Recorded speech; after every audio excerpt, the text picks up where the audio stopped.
Yo, what's good, homie? Let me tell you about this gang war that went down back in the day. So, there was this crew called the Bolsheviks, led by a ruthless boss named Vladimir Lenin.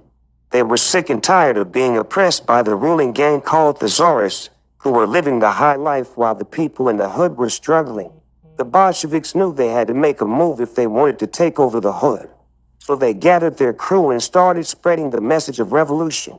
They wanted to take down the Tsarists and give the wealth and power back to the people. At first, the Tsarists weren't too worried. They had been running the hood for a minute and thought they could handle any threat. But the Bolsheviks were slick and strategic.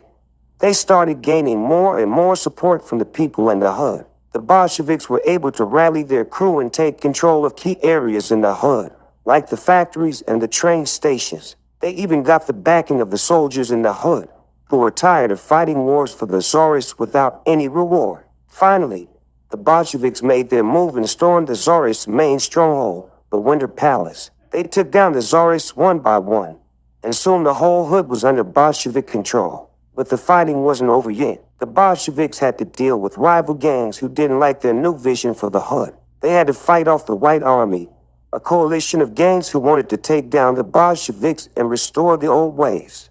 But the Bolsheviks were determined to hold onto their power, and they fought tooth and nail to keep control of the hood. They even had to deal with internal beefs, rival bosses jockeying for position and power. In the end, the Bolsheviks came out on top. They were able to establish a new order in the hood, with Lenin as the big boss and the Bolsheviks running the show. There were still some bumps in the road, but they were able to build a new society that was more fair and just. At least that was the idea. Turns out it wasn't so great. It all came crumbling down years later and a bunch of people starved to death.